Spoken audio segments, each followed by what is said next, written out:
आप देख रहे हैं प्राइम टीवी, सच साहस सरोकार।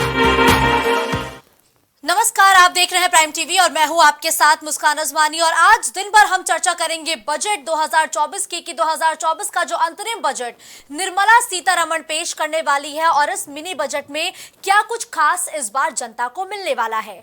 और ये जो बजट आज पेश किया जाएगा ये किस तरीके से 2024 में भारतीय जनता पार्टी की जीत की हैट्रिक लगाने वाला बजट होगा या फिर नहीं होगा। आज इन्हीं बड़े सवालों पर हम बड़ी चर्चा करेंगे, लेकिन उससे पहले आपको बताते चले कि जो बजट सत्र है उसकी शुरुआत हो चुकी है और 11 बजे का वो समय होगा जब बजट को पेश किया जाएगा। और कहा जा रहा है कि जब ये अंतरिम बजट पेश किया जाएगा तो इस दौरान हर एक वर्ग को साधने का पूरा प्रयास किया जाएगा, लेकिन सबसे ज्यादा खास फोकस अगर किसी पर रह सकता है तो विशेषज्ञ ये बताते हैं कि महिलाओं के साथ युवाओं और साथ ही किसानों पर इस बार खास फोकस रहेगा। और इन तीनों ही वर्गों को साधने के लिए लगातार जो ये बजट है कहा जा रहा है कि इनके लिए बहुत खास और बहुत बड़ा साबित होने वाला है।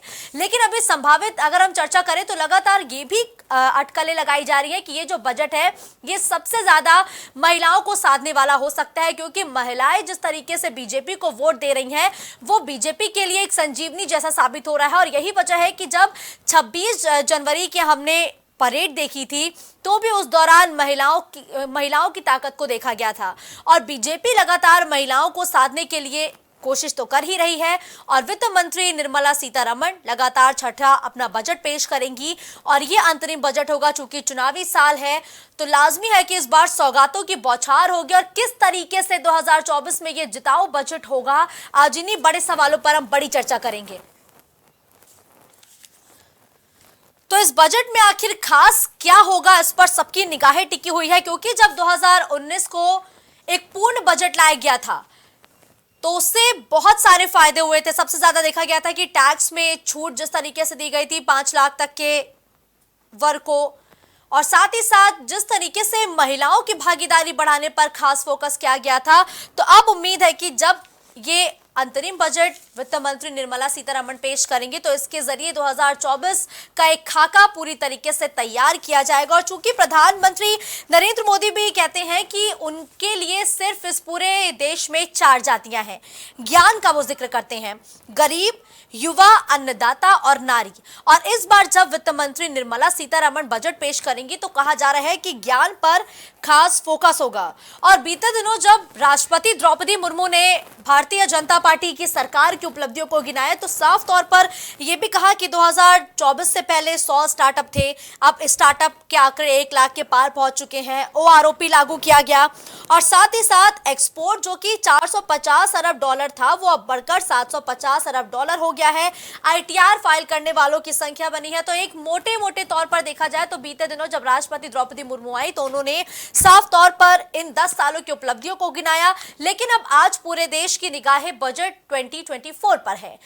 चूंकि अंतरिम बजट है, इसके जरिए लगातार कहा जा रहा है कि ज्ञान को साधने का प्रयास किया जाएगा, गरीब, युवा, अन्नदाता और नारी। अब लेकिन बड़ा सवाल है कि क्या ज्ञान के जरिए बीजेपी एक बड़े वर्ग को आज साधती हुई नजर आएगी। इस बजट में किसके लिए क्या खास होने वाला है, इस बजट में युवाओं, किसानों, महिलाओं को क्या मिलने वाला है, आज इन्हीं तमाम बड़े सवालों पर हम बड़ी चर्चा करेंगे, जिसके लिए हमारे साथ शशिकांत तिवारी नेता बीजेपी जुड़ चुके हैं, राज शर्मा प्रवक्ता कांग्रेस इस चर्चा में हमारे साथ जुड़े हैं, अवनिंद्र दुबे टैक्स विशेषज्ञ के तौर पर इस वक्त हमारे साथ स्टूडियो में मौजूद है और सुनील त्रिपाठी जी वरिष्ठ पत्रकार के तौर पर इस चर्चा में हमारे साथ जुड़े हैं। चर्चा की शुरुआत सबसे पहले मैं शशिकांत तिवारी जी से करते हुए, शशिकांत तिवारी जी, क्या आज का ये जो अंतरिम बजट है ये 2024 को साधने वाला बजट होगा, क्या लगता है आपको?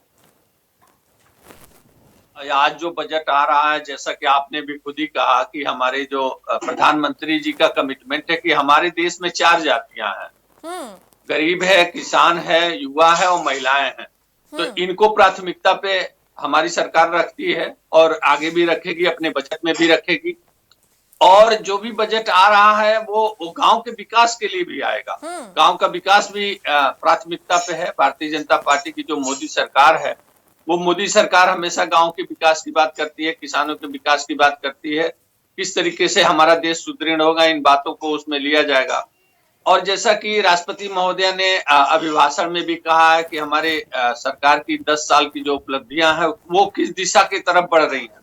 बड़ी बड़ी उन्होंने एक अच्छी बात कही जो मैं आपको और देश को भी याद दिलाना चाहूंगा कि देखिए हमारे यहाँ जो यात्रियों को ढोने के लिए विमान चलते हैं, लेकिन हमारी सरकार ने एक कदम आगे बढ़ाया कि अब ट्रांसपोर्ट वायुयान भी चला करेगी। तो देखिए देश में एक नई क्रांति होगी, नया चीज होगा कि हमारे देश की ये मोदी सरकार ये सोच रही है कि हमारे जो एरोप्लेन चलते हैं तो अब ट्रांसपोर्ट एयरक्राफ्ट भी चला करेंगे, जिससे कि तेजी से ट्रांसपोर्टेशन हो और देश एक नई दिशा और नई गति को प्राप्त हो। ये सरकार की प्राथमिकता होगी। इस तरीके से हम नए नए काम करने जा रहे हैं। ये सरकार उस तरीके का अंतरिम बजट आने वाला है। बिल्कुल ठीक है। देखिए अवनेंद्र दुबे साहब, अगर हम 2019 के पूरक बजट पर गौर करें तो 5 लाख तक के जिनकी आय थी उनको टैक्स में राहत दी गई थी। क्या इस बार भी ऐसा कुछ देखने को मिल सकता है कि टैक्स में छूट मिल जाए? मुझे लगता है ऐसा होगा, क्योंकि 2019 के बाद जो इनका आया था उसी समय इन्होंने जो एग्जम्पशन लिमिट थी और जो प्रत्यक्ष फायदे दिए थे वो इम्पैक्ट करने के लिए जो आम जनता तक पहुंचा। 2019 के बाद इन्होंने कोई दिया नहीं, न तो इन्होंने एग्जम्पशन बढ़ाया है, न कोई डिडक्शन बढ़ाया है, कुछ ऐसा नहीं रहा है। हाँ, 2023 में इन्होंने एक जो न्यू टैक्स रिजीम करके एक ऑप्शन दिया था, वो एक विकल्प के रूप में था। तो मुझे लगता है कि ये अवसर है जब ये 2019 में पिछले 4 सालों में जो इन्होंने नहीं किया उसकी भरपाई कुछ इस तरह से करेंगे, चाहे एग्जम्पशन लिमिट बढ़ावें या इंटेंशन हाउसिंग लोन, इस तरह से जो पूर्णतया जो है सीधे ये फायदा पहुंचेगा आम पब्लिक तक का। वो ये समय है, मुझे लगता है ऐसा कुछ होना चाहिए अब की बार। बिल्कुल, तो देखते हैं कि ऐसा होता है कि नहीं होता है। लेकिन हम लगातार ये संभावित बजट पर चर्चा कर रहे हैं। प्रवक्ता कांग्रेस भी हमारे साथ जुड़े हैं, राज शर्मा जी। देखिए शशिकांत तिवारी जी कहीं ना कहीं ये तो मान ही रहे हैं कि 2024 को साधने वाला ये बजट होगा। अब बीजेपी तो बजट के जरिए एक बड़े वर्ग को साधेगी, कांग्रेस का क्या टेक है इस पे? क्योंकि प्रधानमंत्री नरेंद्र मोदी ने कल अपील भी की है कि आप सभी एक साथ मिलकर हमारा सहयोग करें, हो हल्ला ना हो सदन में। देखिए मुस्कान जी, मैं सबसे पहले तो बात एक कहना चाहता हूं कि अभी तिवारी जी कह रहे थे कि प्रधानमंत्री जी के लिए 4 जातियां, गरीब, किसान, महिला, मगर अफसोस की बात है कि ये जात युवा जाति बताते हैं, लेकिन अफसोस की बात है कि प्रधानमंत्री जी 5वीं अपनी जात बताते थे कि मैं पिछड़ा जाति का हूं। तो अपने ही आप में कला है, आप कहते कुछ है और सोचते कुछ और प्रकट कुछ और हो जाते हैं। अब मैं बजट पे आ जाऊं। ये अंतरिम बजट हो रहा है, ये अंतरिम बजट देश का बजट डायरेक्टली नहीं है। अगर इनडायरेक्टली पार्टी का स्वयं को पनपने का बजट। इसमें आप ये देख लीजिए, मैं कोई सीए नहीं हूं, लेकिन मैं ये जानता हूं एज ए लेमैन में कहना चाहता हूं बजट चाहिए जिसमें रोजगार मिले, जिसमें किसान को सहूलियत मिले, जिसमें महिलाओं को सहूलियत मिले, स्वास्थ्य सुविधाएं हमारी बढ़कर अच्छी मिले, तभी तो देश विश्व गुरु बनेगा।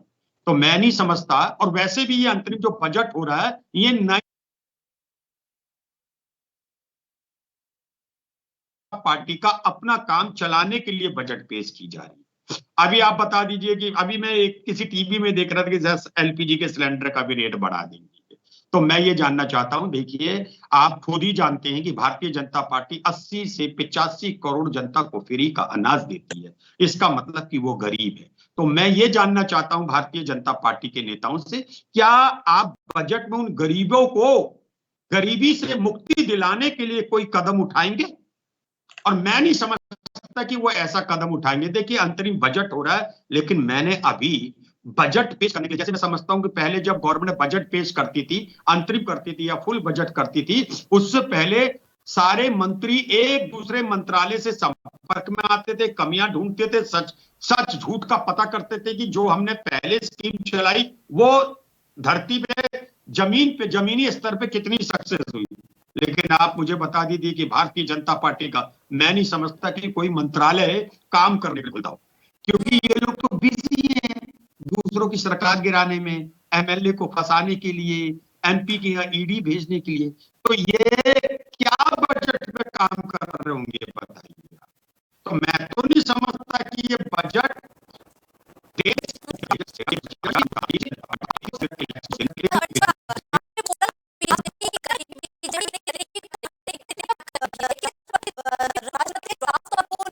साफ तौर पर जब बीजेपी की उपलब्धियां गिनाई तो उन्होंने एक बात कही कि 25 करोड़ गरीबी से बाहर निकले हैं। इस पर क्या कहेंगे आप? मैं महामहिम राष्ट्रपति जी की कुछ भी नहीं कहना चाहूंगा। वो मेरे लिए एक संवैधानिक पोस्ट है और मैं उनका आदर करता हूं, सम्मान करता हूं, सम्मान सबका ही करता हूं। लेकिन बस मैं एक चीज कहना चाहता हूं कि अगर 25 करोड़ लोग गरीबी से बाहर आए तो प्रधानमंत्री जी ये क्यों कहते हैं कि अगले 5 साल तक भी हम लोग 80 करोड़ जनता को, 85 करोड़ जनता को फ्री का अनाज देंगे? उन्हें कहना चाहिए था 80 में से 25 घटा देने चाहिए थे उन्हें, तब तो अच्छा भी लगता ना। उन्हें 55 कहने चाहिए थे ना, 55। जब उनकी बयान में कॉन्ट्रडिक्टरी स्टेटमेंट है कि वो कह रहे हैं 80 करोड़ जनता को हम अगले 5 साल तक देंगे। आप बताइए फिर इसका क्या मतलब लिया जाए? मुझे तो पता नहीं कि प्रधानमंत्री जी क्यों झूठ बोल रहे थे, या तो प्रधानमंत्री जी को ऐसा झूठ बोलना ही नहीं चाहिए था।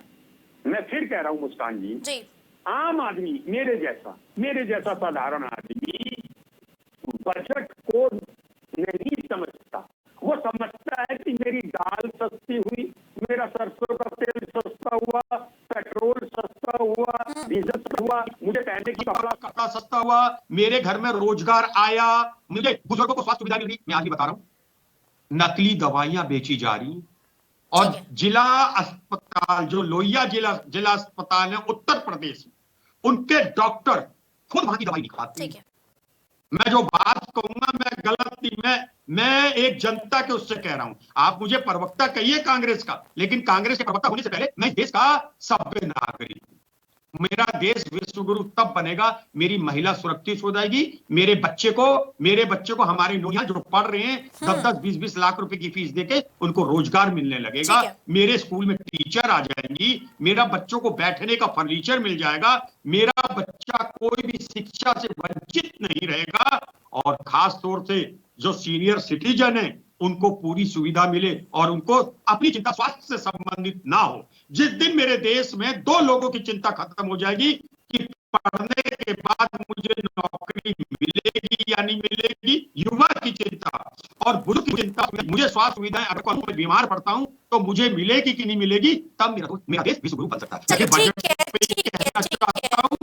वापस आपका रुख करेंगे, लेकिन सुनील त्रिपाठी साहब क्या मेरे साथ जुड़े हो?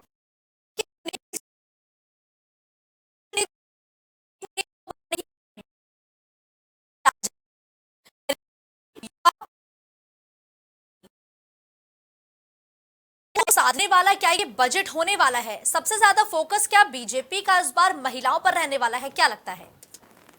देखिए मुस्कान जी, 24 का चुनाव और मेरी समझ से ये भारतीय जनता पार्टी का आखिरी बजट होगा जी, नई सरकार बनने से पहले का।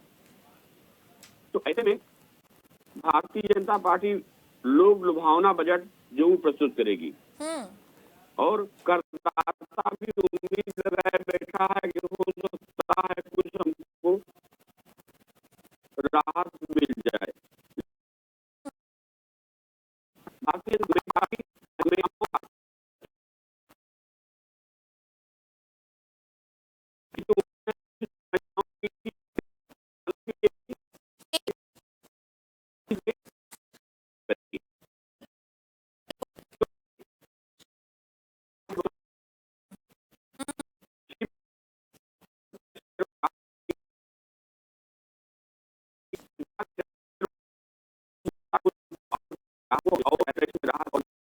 और मिलनी भी चाहिए, क्योंकि करदाता सबसे ज्यादा परेशान है मुस्कान जी, वो भी मीडियम क्लास का। कोरोना के बाद से जो हालत मीडियम क्लास की हुई है देश में, वो तो मीडियम क्लास ही जान रहा है। जो छोटे लोग हैं, छोटे तबके लोग, उनको तो राशन सारी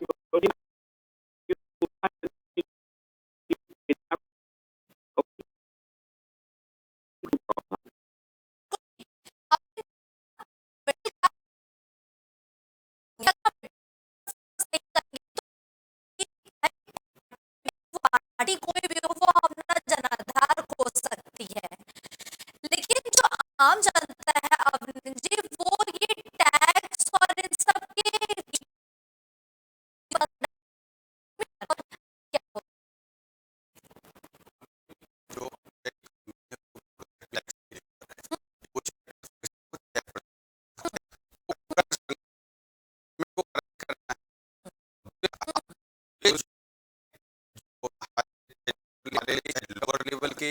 जन पीपुल हों वो अपर लेवल के हों। टैक्स एक स्लैब में रहता ही रहता, सबको देना ही देना अपने इनकम के हिसाब से। लेकिन बात ये आती है कि अगर हमें छूट मिलती है या हमारे ऐसे कुछ ऐसे छूट हो जिससे और भी इंटरेक्ट हो, जैसे हमारा हाउसिंग लोन का जो छूट मिलता है, जो उससे छूट मिलता है उससे और भी हमारी इंफ्रास्ट्रक्चर डेवलपमेंट होती है, इस तरीके से काम होता है। बाकी रही टैक्सेशन की, तो मुझे लगता है कि आपकी बजट में जो इन्होंने 2019 के बाद से कोई डायरेक्ट बेनिफिट कि ये 2024 में ये मौका है, ये आने जो पिछले 4 नहीं दिया वो भी, और जो आगे 4 साल का हो सकता है वो भी, चूंकि इंफ्रास्ट्रक्चर वो जो आने वाले बजट होंगे, क्योंकि इनको इकोनॉमी भी देखनी है। ये मोदी कहते हैं कि हमें थर्ड इकोनॉमी बनानी है देश की, तो जाहिर सी बात है कि ये इस समय जो है इस छूट को जो उनको देना है वो जितनी भी छूटें हैं वो इस साल में इनकॉर्पोरेट होंगी। मुझे लगता है इसी इंटरम बेनिफिट में आएगा। अच्छा, अमरिंदर दुबे जी, एक सवाल और मेरा आपसे रहेगा, फिर मैं वापस भी हो सकता है इसमें और हो सकता है, ये पहले तो था ही, बाद में ये जो डिफरेंस था इसको खत्म किया गया, मेल फीमेल को दोनों की एट पार लेके आए। लेकिन ऐसा कर सकते हैं, लेकिन मुझे लगता है कि उनको प्रमोट करने के लिए हो सकता है कि अन्य जो है वो एंटरप्रेन्योरशिप स्कीम्स आए, जो मुझे लगता है वो एक्चुअली प्रोडक्ट बेस्ड हो, जिससे हमारी जीडीपी एक्चुअली क्या है, इनको प्रमोट करना है। जैसे जॉब जैसे नौकरी की बात है, जो सरकारी नौकरियां वो तो सीमित हैं, हर व्यक्ति को नौकरी ऑफर नहीं की जा सकती है। बस है क्या है कि हमें उनको जो ट्रेंड करना है, उसके बाद उनके लिए जो व्यवसायिक जो अपॉर्चुनिटीज हो उसको एक्सप्लोर करना है। ये गवर्नमेंट मुझे लगता है इस फील्ड में ज्यादा काम करेगी। जैसे ये पहले लेके आए थे मुद्रा लोन, उसमें क्या था कि जो वोमेन थे उनको प्रायोरिटी मिली, ठीक है ना, तो उनको उन्होंने प्रमोट किया।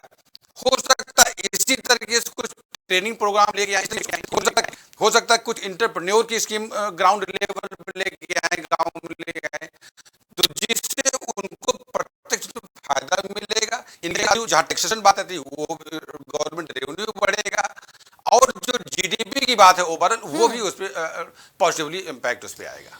बिल्कुल ठीक है, अब रुक करेंगे शशिकांत तिवारी जी का। शशिकांत तिवारी जी जो कांग्रेस के प्रवक्ता है, वो आरोप लगा रहे हैं यहाँ पर, और बड़े आरोप है कि राष्ट्रपति द्रौपदी मुर्मू कह रही है कि करोड़ों में लोग गरीबी से बाहर आए हैं, तो वह दूसरी तरफ प्रधानमंत्री नरेंद्र मोदी अभी भी लगातार अगर गरीबी से बाहर आए हैं तो आप उनके लिए बजट में कुछ लाएगी ना, कि और ज्यादा लोग गरीबी से बाहर आए, उनको कब तक आप ये मुफ्त अनाज दिया करेंगे?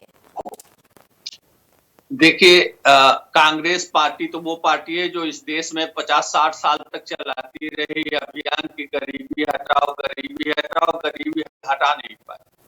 आदरणीय नरेंद्र मोदी जी के नेतृत्व में जब देश आगे बढ़ रहा है, आज विकसित भारत हम 11वीं से 5वीं पायदान पे आ गए हैं अर्थव्यवस्था के मामले में, और आदरणीय मोदी जी ने कहा कि आगे हम इसको विकसित देश के रूप में तीसरी अर्थव्यवस्था में लाने के लिए हम कटिबद्ध हैं। एक बात है, ये गरीबी तो हटा नहीं पाए, 60-70-65 साल तक राज किया इन लोगों ने। अब आज गरीबों को राशन, आप गरीबी कैसे हटाओगे ये बता दो। मैं भी रेखा से 25 करोड़ लोग ऊपर आ गए, 25 करोड़ लोग रेखा से बाहर आ गए। दूसरी बात, आपको मिल गए, आपको इसलिए तो चुना 2014 में चुना, हमारी खामियां रह गई है कि भाई आरोपों पर जवाब भी ले रही हूँ मैं, उनसे पहले जवाब देते हैं फिर वापस आपको करूंगी। शर्मा साहब जी, शशिकांत तिवारी जी। हाँ 30 सेकंड। तो जो लोग भी राशन लेने आएंगे, जिनको जरूरत महसूस होगा कि मैं हम गरीबी हमको राशन चाहिए, तो मोदी सरकार उसको राशन देगी। वाले होते हैं बताने वाले कि 25 करोड़ लोगों को घटा दीजिए, आपकी सरकार आएगी घटा दीजिएगा, आप घटाते रहिए। गुड़ागढ़ तो आप लोग करते करते देश से बाहर हो गए। अभी आप लोग देश में बढ़ गया, सबके लिए काम हो रहा है, सबके हित के लिए काम हो रहा है। आप लोग तो कनी मोजी और टी राजा को आगे करके सारा देश का पैसा लुटवा देते थे। आप टकसाल छपवाते बढ़ा है, ये कांग्रेस सरकार के में बढ़ पन्ने सकती। पलटते जा रहे लेकिन हो। इनका इरादा नहीं था, इनका ना कोई चुनाव से लेना देना है, ना देश की इकोनॉमी से लेना देना है, ना गरीबों से लेना देना है। और इनको अब इतने पेट में नकारात्मक तकलीफ हो रहा है कि जाओगे, 25 देश करोड़ को भी घटा दिया। अरे नेगेटिविटी में रुकिए पंडित इन्वॉल्व राज शर्मा राशन साहब, लेने आएगा, उसको राशन रुकिए। मिलेगा। ठीक है, ठीक है, अब आप आरोपों पर जवाब दीजिए राज शर्मा साहब।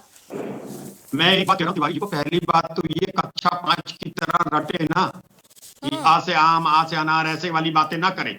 मैं एक बात कहना चाह रहा हूं आपको, सन 2014 में भारत की वोटर्स ने ये सोच के चुना था कि आप एक जो हम थोड़ा बहुत नहीं कर पाए, आप और उसका आपका करना कॉपी कॉपी बचाओ जो आप देश के कर रहे हो। मेरा सीधा सवाल था, महोदय ने कहा है कि 25 करोड़ जनता गरीबी रेखा से ऊपर आई, मैं भी मान गया, लेकिन मुझे यह शक के दायरे में तो प्रधानमंत्री लाए भाई। जब प्रधानमंत्री कहते नहीं 80 करोड़ 85 करोड़ को अगले 5 साल तक भी मैं अनाज भी दूंगा, तो मुझे तो, मैं राष्ट्रपति जी पे तो कतई शक नहीं करता, उन्होंने बात सही कही होगी, लेकिन मोदी जी ने शक क्यों डाला? आप तिवारी जी देखो, हर समय पार्टी की बातें करोगे, बहुत अच्छा, देश का सभ्य नागरिक बन के भी बातें करा करो। मेरा जानना है कि बजट आप पेश कर रहे हैं, इसके लिए होना चाहिए, बेरोजगारी के लिए होना चाहिए, स्वास्थ्य सुविधाओं के लिए होना चाहिए, और महिलाओं के लिए होना चाहिए। और मेरी एक आपत्ति बहुत बड़ी है, अगर देश में प्रधानमंत्री की ये 4 जातियां हैं, युवा, महिला, किसान, गरीब, वो क्यों बोलते हैं सदन में मैं पिछड़ी जाति का हूं? फिर आप उपराष्ट्रपति से भी कहलाते हो कि मैं जाट समुदाय का हूं, और मेरे उपराष्ट्रपति नॉलेज की उन्हें ज्ञान था, वो इसलिए बन गए। और जब वो कहने लगे नहीं मैं जाति का हूं तो बना, तो कहीं तो दुख पहुंचेगी ना। जब मेरे देश का सबसे बड़ा नेता, मेरे देश का रखवाला, मेरे देश का रक्षा करने वाला 58 इंच का सीना लेके मेरा प्रधानमंत्री जब अपनी जात बताने लगे, और एक और आपत्ति तिवारी जी, मैं देश विदेश अभी प्रधानमंत्री जी जवाब दे रहे थे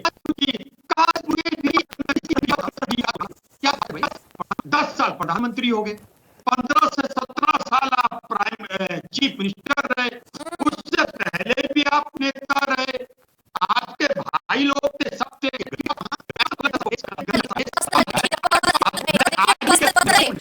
नहीं, पंडित राज शर्मा साहब देखिए, पर्सनल नहीं होना है, प्रधानमंत्री नरेंद्र मोदी का एक संवैधानिक पद है, उसकी गरिमा बनाइए ना प्लीज। मैं पर्सनल नहीं, मुझे नहीं लगता कि मेरा प्रधानमंत्री रोए,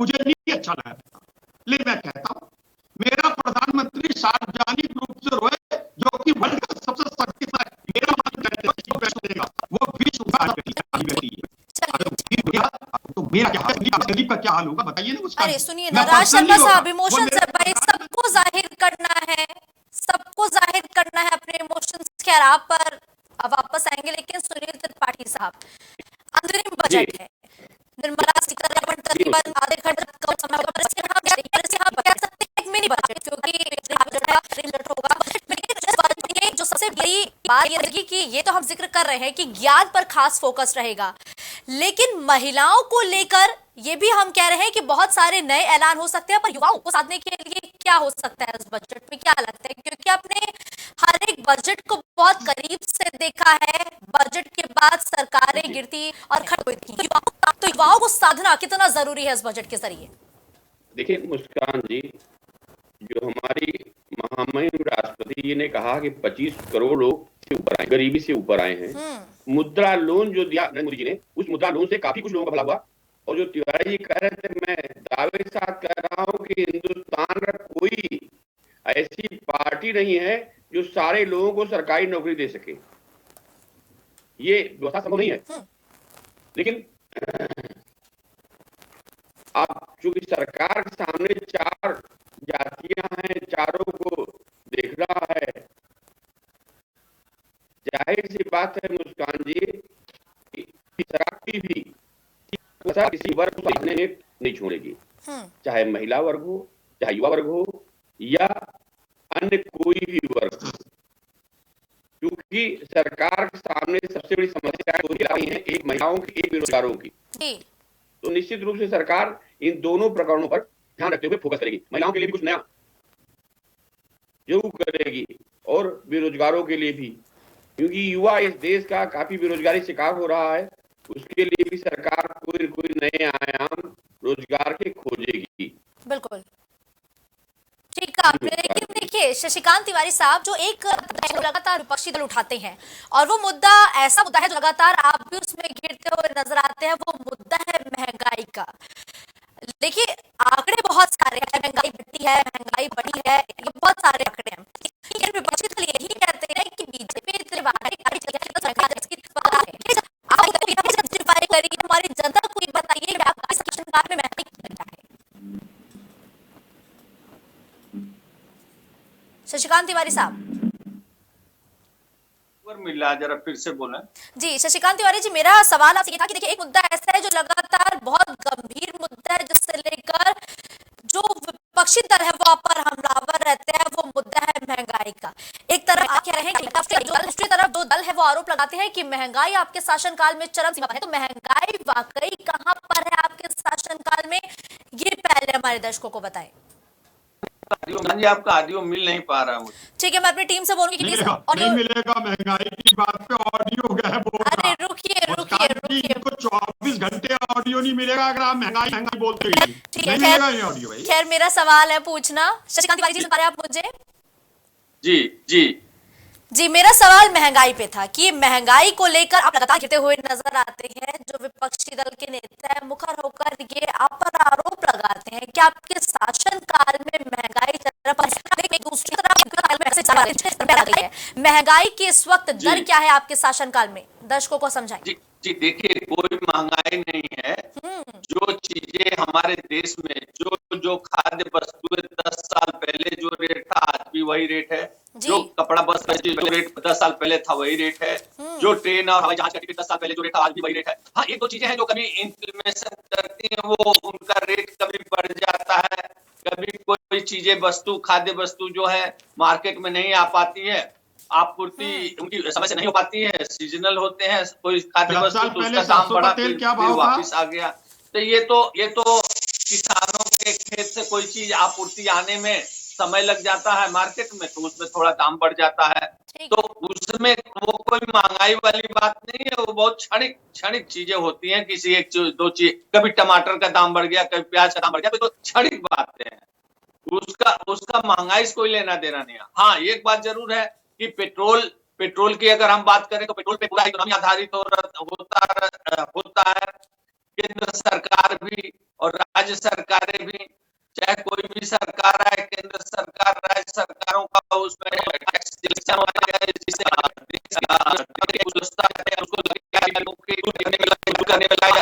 हाँ, यही वो सरकारें हुआ करती थी पहले। कभी जो मोदी सरकार 10-14 के बाद आई है और पहले सरकारों में कितना अंतर है कि ये लोग टैक्स कलेक्शन में जो होता था उसको ईमानदारी से नहीं करते थे, वो उसको देश पे खर्च ईमानदारी से नहीं करते थे, बीच में बिचौलिए लूट लिया करते थे। आज टैक्स कलेक्शन भी बढ़ा है मोदी सरकार में, और यहाँ तक योगी सरकार भी, प्रदेश का भी नाम लेना चाहूंगा कि योगी सरकार भी टैक्स कलेक्शन में इस समय काफी ईमानदारी से काम करते हुए आगे बढ़ी है। और टैक्स कलेक्शन केंद्र सरकार का, राज्य सरकार का हर प्रदेश में बढ़ा है और लोगों के हित के कार्य भी हो रहे हैं। लोगों के हित के कार्य की संख्या बढ़ी है, क्वांटिटी बढ़ी है, क्वालिटी बढ़ी है। जो बड़ी बड़ी बातें आपने कही है इसकी हकीकत भी टैक्स विशेषज्ञ से जानते हैं। अवनिंद दुबे साहब, पंडिता शर्मा, जिसके बाद मैं सीधा आपका रुख करूंगी। देखिए कहा जा रहा है कि इन 10 सालों में टैक्स का कलेक्शन बढ़ा है और जो टैक्स से पैसा आ रहा है वो लगातार जनता के ऊपर खर्च किया जा रहा है ताकि देश का विकास हो सके। इस बात में कितनी हकीकत आप देख पा रहे हैं, क्योंकि आपने टैक्स के कलेक्शन को, टैक्स से जुड़े तमाम पहलुओं को बहुत करीब से देखा होगा। ये टैक्स कलेक्शन जाहिर बात है बढ़ा ही बढ़ा है। इसके दो रीजन है। एक तो डायरेक्ट टैक्स में जो इन्होंने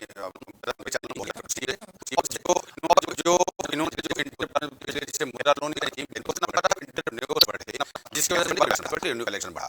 दूसरा हम अप्रत्यक्ष कर की बात करें, इनडायरेक्ट टैक्स की, जिसमें जीएसटी में है।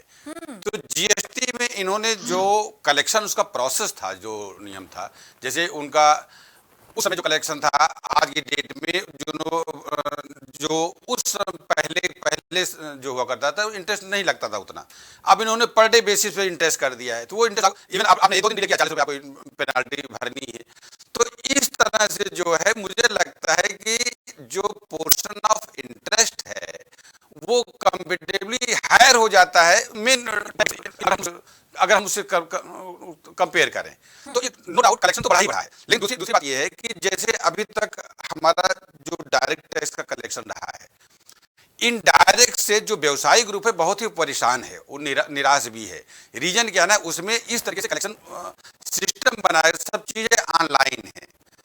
अगर सिस्टम रिफ्लेक्ट करेगा आपको वो पैसा भरना ही भरना है, उसमें कोई भी अधिकारी कहीं आपकी सुनवाई नहीं है। तो इस तरह से कलेक्शन जो थोड़ा सा ये हार्श भी हो जाता है इम्प्लाई व्यवसायी पे हो सकता है।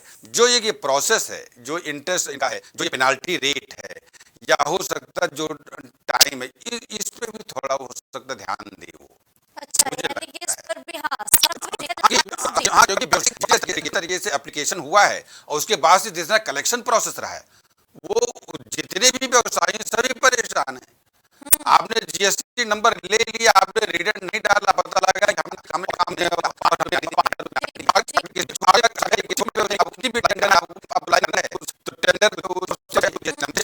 जीएसटी नंबर ले लेता है, मान लीजिए टेंडर को नहीं मिला, नहीं बोला है, अब उसको जीएसटी चलाना है, भरेगा 10 रुपए पर हिसाब से। तो इस तरीके जो ये प्रोसेस है थोड़ा सा इसमें बहुत ही ये व्यवसायियों के लिए मतलब, यानी कि मोटे तौर पर कहा जाए कि ये जो प्रोसेस है ये बहुत जटिल है, इस बहुत जटिल है, बहुत जटिल है। और खास करके ये बैरियर है जो नए एंटरप्रेन्योर्स हैं, ये इनको रिबेट छूट मिलनी चाहिए। अगर हम काम कोई शुरू करना चाह रहे हैं, अगर हमने मान लीजिए तो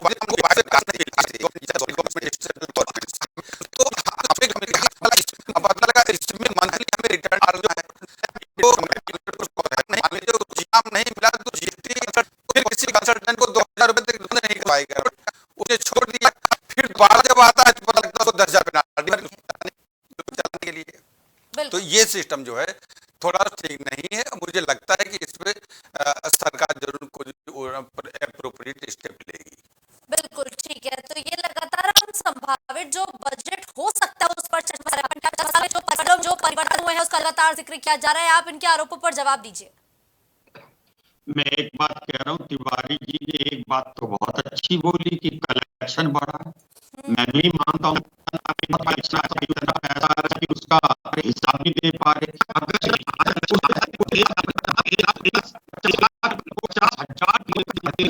मुझे ये नहीं समझ आ रहा है ये पैसा जा कहाँ है।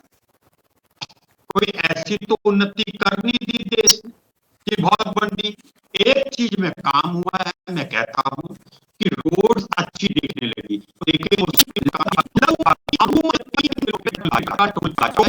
टोल चार्जेस है हमारे। आप अगर 150 किलोमीटर चलते हैं तो 280, 290 या 320 या 340 रुपए का रोड टैक्स देना पड़ता है आपको टोल पे। तो आप ये बता दिए इतना पैसा आ रहा है, उसके बाद भी देश में रोजगार तो आप दे नहीं रहे। अभी मैं थोड़ा जान नहीं पाया था मगर ध्यान आया कि कोई कह रहे थे कि हर एक को सरकारी नौकरी नहीं दे सकते। मैं भी मानता हूं हर एक को सरकारी नौकरी नहीं दे सकते, आप कुछ को तो दोगे। अब तो क्या हो गया, उल्टा हो गया। 5% सरकारी नौकरी है, 95 प्राइवेट है। मैं एक डिपार्टमेंट है, एशिया का सबसे बड़ा इंस्टीट्यूट है Indian veterinary research institute, one of the वहां पे 4 से 4.5 हजार पोस्ट सरकारी खाली है, संविदा में चल रहे हैं वहां पे। आप बताइए जो लड़का पढ़ रहा पीएचडी करा है, गुजरात दे रहा है, मालिक है, अहमदाबाद के जब देश में हमारे व्यक्ति की हो जाएगी, आप विश्व कैसे बना रहे हो? तो टैक्स इसमें एक और बात जोड़ रहा हूं, आप बैंक के पास से मुस्कान जी जरा गुजर जाना 3-4 बार, आपके फोन पे मैसेज आ जाएगा 6 रुपए 80 पैसे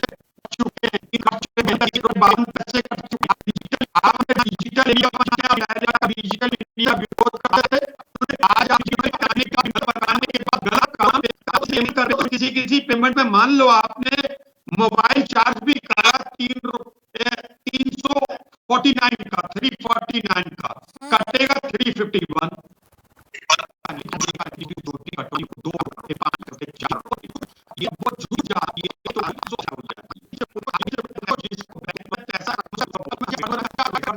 क्या करेगा वो बताइए आप कह रही कि देश में सरकारी नौकर, जब आप सरकारी तंत्र को, सरकारी चीजों को उद्योग धंधे वाले चलाने वालों को बेच दोगे, नौकरी कहां से देंगे बताइए? बेरोजगार हो जाएगा।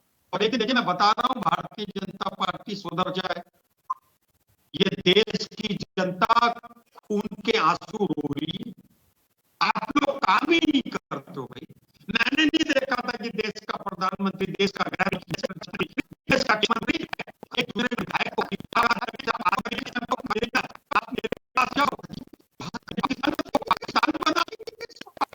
पाकिस्तान में प्रधानमंत्री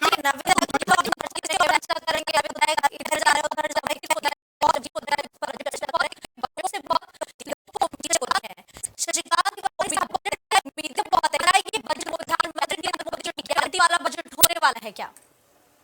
बिल्कुल बिल्कुल मोदी जी के गारंटी वाला बजट होगा, लोगों के उम्मीद पे खरा उतरने वाला बजट होगा, लोगों के हित वाला बजट होगा, लोगों के देश को विकसित भारत बनाने का बजट होगा। हमारा राष्ट्र विकासशील भारत से विकसित राष्ट्र की तरफ चल रहा है मोदी जी के नेतृत्व में। विकसित भारत युवाओं के रोजगार के लिए अभी देखिए नए कीर्तिमान स्थापित हो रहे हैं, स्टार्टअप देश दुनिया में बच्चे नाम कमा रहे हैं, स्टार्टअप के जरिए उसको सम्मानित किया है,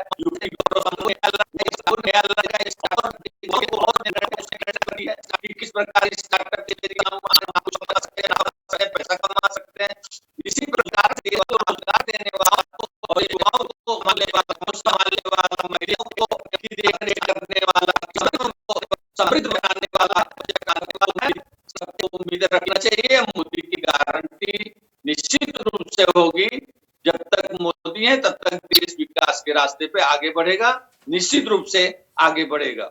बिल्कुल ठीक है, वापस टैक्स विषय का रुख करेंगे, लेकिन देखिए लगातार हम जीएसटी में जो जटिलताएं हैं उसकी बात कर रहे हैं और ये भी जान रहे हैं में कोई परिवर्तन हो सकता है या नहीं, लेकिन हम ये संभावित तौर पर चर्चा कर रहे हैं। देखिए जो ड्यूटीज इंपोर्ट एक्सपोर्ट में जो लगातार चार्ज बढ़ते हुए नजर आ रहे हैं, क्या इसमें भी रिवर्स है देखने को? ये तो देखिए ये हो सकता है, लेकिन ये बायलैटरल जो रिलेशंस होते हैं, ये गवर्नमेंट पॉलिसीज होती है, उस पर ज्यादा डिपेंड करता है कि इंपोर्ट हमें किस पे कम करना है, किस पे ज्यादा करना है इंपोर्ट ड्यूटी, ये सब चीजें होती हैं। लेकिन इससे जो हमारा पॉपुलेशन का परसेंटेज है वो बहुत ज्यादा प्रभावित नहीं होता, ये बहुत ऊपर की बात है। लेकिन जो इंटरिम बजट है ये मोटा मोटा मुझे लगता है जो डायरेक्ट बेनिफिट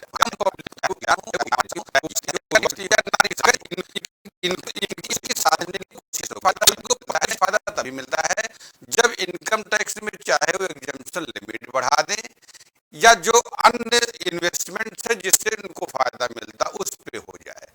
तो मुझे लगता है या कुछ ऐसी जो ग्राउंड लेवल पे लोगों को ट्रेंड और अपॉर्चुनिटीज इंप्लॉयमेंट की क्रिएट करें, एक्सप्लोर करें और वहां प्रोवाइड करें। तो इस तरीके से अगर कोई स्कीम आती है इसमें तो जाहिर बात है पिछले 4 सालों में इन्होंने बहुत ज्यादा कोई फायदा नहीं दिया है हम पब्लिक को बजट में। खास करके अगर हम पिछले साल में बात करें केवल वही न्यू टैक्स रिजीम थी, लेकिन वो छूट ना होकर के वो एक वैकल्पिक व्यवस्था थी, वो विकल्प है हम लें या ना लें। लेकिन अब उससे बहुत ज्यादा उनको फायदा उनको हुआ है जो न्यू टैक्स बिगिनर्स है और या हाई लेवल टैक्स गेनर है, इनकम गेनर है, क्योंकि उसमें टैक्स रेट जो है वो कम है, तो वो एक विकल्प है। लेकिन मिडिल लोगों को उसका इम्पैक्ट उसका एक्सपीरियंस बहुत ज्यादा नहीं रहा, उसको भी व्यवसाय एक बार इस तरीके से परेशान है, तो उसको साधने की कोशिश रहेगी, उनको किसी रियायत देने की कोशिश रहेगी। तो मुझे लगता है कि इन सब चीजों को इनकॉर्पोरेट करेंगे वो। ठीक है, इन सब चीजों को ध्यान में रखते हुए, लेकिन बीजेपी का सबसे ज्यादा मुझे भी लगता है कि कि इस पर महिलाओं और मध्यम वर्ग पर ज्यादा रहेगा, क्योंकि मध्यम वर्ग की जो पॉपुलेशन है वो बहुत ज्यादा है। मध्यम वर्ग के लिए टैक्स के अलावा आपको क्या लगता है कि और क्या कुछ अलग देखने को मिल सकता है, क्या फायदा पहुंचाया जा सकता है? क्योंकि टैक्स को तो आप बहुत करीब से देख रहे हैं, बता रहे हैं, लेकिन इसके अलावा क्या लगता है? हाँ, टैक्स में तो जो सीधा फायदा पहुंचता है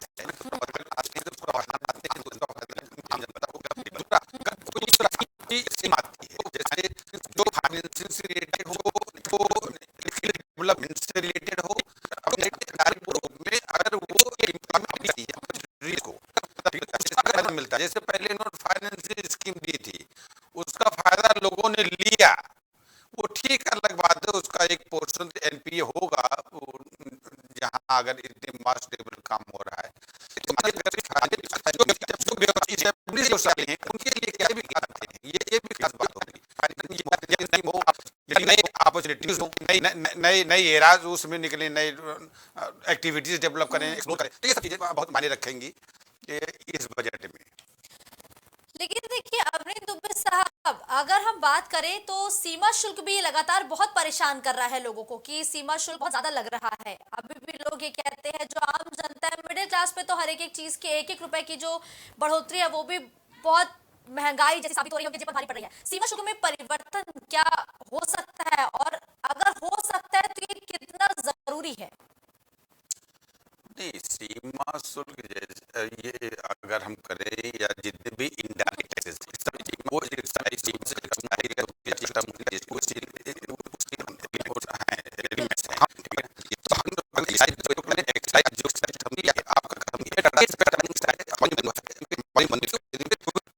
जो भी 12-12.5% टैक्स लगता है थोड़ा बहुत रियायत दे सकते हैं, ठीक है ना, जो उसमें बाकी मुझे नहीं लगता कि एक्साइज ड्यूटी में बहुत ज़्यादा परिवर्तन होने की संभावना है, वो तो रहेगा।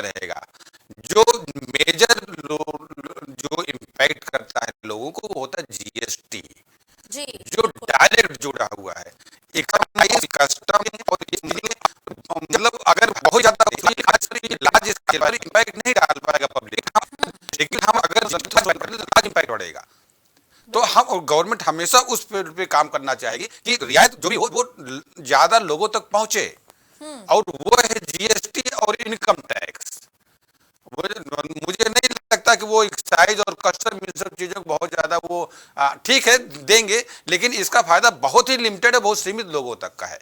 हाँ, जो काम होगा मुझे लगता है कि वो इनकम टैक्स में रियायत होगी, और जीएसटी में अगर कोई जटिलता है तो उस तरीके से काम करेंगे।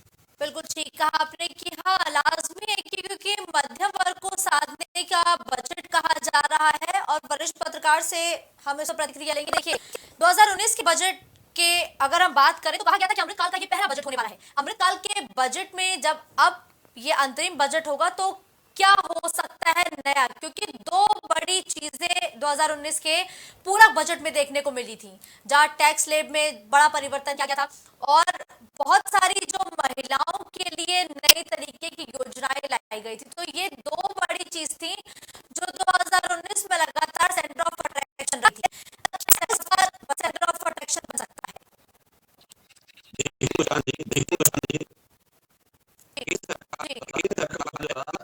टैक्स लगाए गए हैं, कई टैक्स ऐसे हैं जिनसे जनता वास्तव में परेशान है। आप ले रहे हो, टोल टैक्स भी ले रहे हो, इस तरह डबल टैक्स लेना भी जनता के ऊपर एक बोझ है। मैं मानता हूं कलेक्शन अच्छा हुआ, पूरा देश मान रहा है, लेकिन वो कलेक्शन जिससे लिया गया जरा उससे पूछिए कि उसके साथ क्या क्या हालात से टैक्स पेयर गुजरा है। उसके लिए तो आप सोचना चाहिए, बैंक में अगर आप पैसा जमा करते हैं 4 बार ज्यादा आप लेन देन करते पैसा कट जाएगा। बहुत लंबी है। भारतीय जनता पार्टी कार्यकाल में सबसे ज्यादा टैक्स पेयर परेशान हुआ। कई टैक्स इस तरह के बोझ बन गए जीएसटी को। अभी हमारे मित्र चर्चा कर रहे थे, सही कर रहे हैं कि जीएसटी साथ साथ में जो और टैक्स लगा दिए गए हैं। सोचिए एक मीडियम क्लास का आदमी कितना टैक्स देता है, water tax, electric tax, house tax, income tax, व्यापारी हुआ सेल टैक्स, और उसके बाद रोड टैक्स। कितने टैक्स वो टैक्स पेयर देता है। जरा उसकी तरफ भी सरकार को ध्यान देना चाहिए। और इस बजट में कुछ न कुछ ऐसा प्रावधान होना चाहिए कि टैक्स पेयर को भी राहत मिले। और सबसे ज्यादा दिक्कत मैं कह रहा हूं मीडियम क्लास के टैक्स पेयर को होती है मुस्कान जी। और कोरोना के करार काल से लेकर के वर्तमान तक आप बता दीजिए ये लोग हैं, समस्त लोग हैं, उनके एक्सपीरियंस है, उनकी आवाजें हम तक आती हैं कि हमारे लिए क्या किया। बिल्कुल ठीक है। लगातार अपनी सरकार की उपलब्धियों को गिना रहे हैं। क्या है आपने मध्यम वर्ग के लिए? वो हाउस टैक्स भी दे रहे हैं, वॉर टैक्स भी दे रहे हैं, जीएसटी भी दे रहे हैं। बताइए शशिकांत तिवारी साहब। जी जरा प्रश्न दोहराइए। जी शशिकांत तिवारी जी, मेरा सवाल ये था कि 10 सालों में आप तो उपलब्धियां गिना रहे हैं, लेकिन जो टैक्स पेयर्स हैं, जो मध्यम वर्गीय लोग हैं, वो ये जानना चाह रहे हैं कि आखिर आपने क्या बड़ा परिवर्तन मिडिल क्लास वालों के लिए क्या है? क्योंकि जैसा कि वरिष्ठ पत्रकार साहब ने क्या कि हाउस टैक्स भी दे रहे हैं, वाटर टैक्स भी दे रहे हैं, हम जीएसटी भी दे रहे हैं, हम टोल टैक्स भी दे रहे हैं, हम रोड टैक्स भी दे रहे हैं, तो क्या अलग किया? केवल मोदी सरकार आने के बाद का फॉर्मेट तो है नहीं जी। ये तो हमारा देश आजाद हुआ उसके पहले से अंग्रेजों की सरकार की तरफ से टैक्स फॉर्मेट है, लोग टैक्स दे रहे हैं, सरकारें चल रही हैं, पूर्ववर्ती सरकारें भी चलती रही हैं, लेकिन जो सबसे बड़ी बात जीएसटी भी अंग्रेजों की देन है, से टैक्स दे रहा है, रोड टैक्स भी अंग्रेजों की देन है, टोल टैक्स अंग्रेजों की देन है, उपयोग करके सरकार चला। रुकिए, बोलिए तो शशिकांत।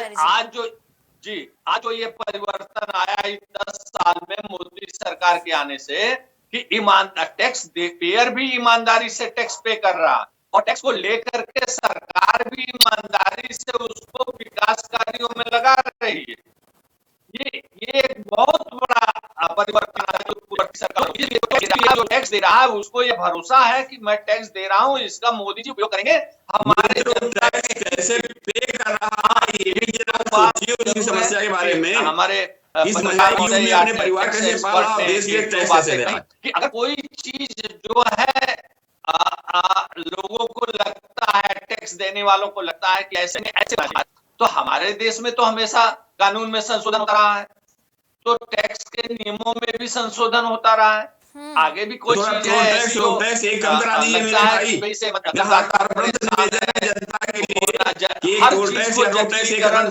सरलीकरण मोदी सरकार ने करने का काम किया है। टैक्स में भी अगर टैक्स एक्सपर्ट कुछ मिले भारत सरकार के लोगों से मिले कि भाई इसमें ये सरलीकरण होना चाहिए जिससे बड़ा ये आसानी हो जाएगी, तो निश्चित रूप से सरकार ध्यान देगी। टैक्स एक्सपर्ट जो देश के हैं उनको मिलना चाहिए, उन बातों को रखना चाहिए कि इस सरलीकरण से करदाता को भी आसानी होगी और सरकार को भी आसानी होगी। बिल्कुल, तो लेकिन देखिए ठीक है, लेकिन देखिए पंडित राज शर्मा साहब, ये जो टैक्स को लेके इतना हाई तौबा मची हुई है, वो तो साफ तौर पर कह रहे हैं कि भाई 10 साल में चीजें थोड़ी बदलती है, ये तो सालों से चली आ रही है, अंग्रेजों के जमानों से चली, फिर कांग्रेस ने आगे से कंटिन्यू किया, अब जब कांग्रेस सत्ता में नहीं है तो कांग्रेस को गलत रहा है। नहीं, मैं एक बात कहना चाहता हूँ, मैं तिवारी जी से विनम्र तरीके से पूछे क्या ये 10 साल में खुद को बदल पाए? मुझे नहीं लगता ये खुद को भी बदल पाए। अरे भाई फिर दोबारा कह रहा हूँ, सन 2014 में भारतीय जनता पार्टी की सरकार को देश ने इसलिए चुना था कि थोड़ा बहुत कुछ और अच्छा हो जाए। जब आपसे अपनी कॉपी मांगो, आपके तो पिछले बैच की कॉपी दो। अरे भाई आप अपने बैच की कॉपी जचवाओ। 10 साल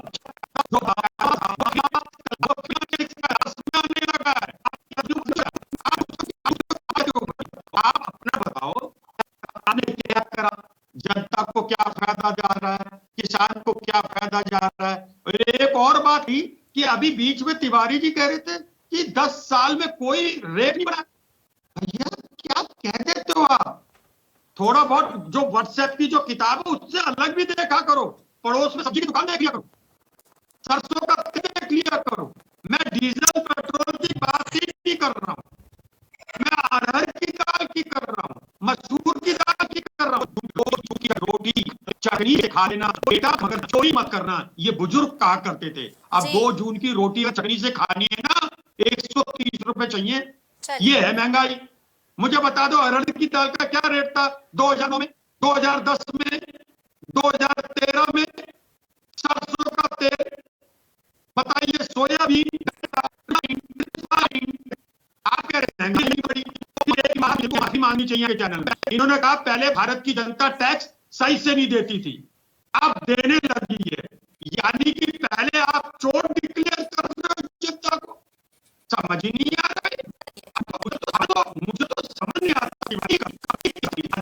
राजनीतिक दल के नेता की हट कर बात नहीं है। घर में हम पिताजी हैं, घर में हम भाई हैं, घर में हम बहन हैं, घर में हम पति हैं, हमें इन चीजों में भी ध्यान रखना है।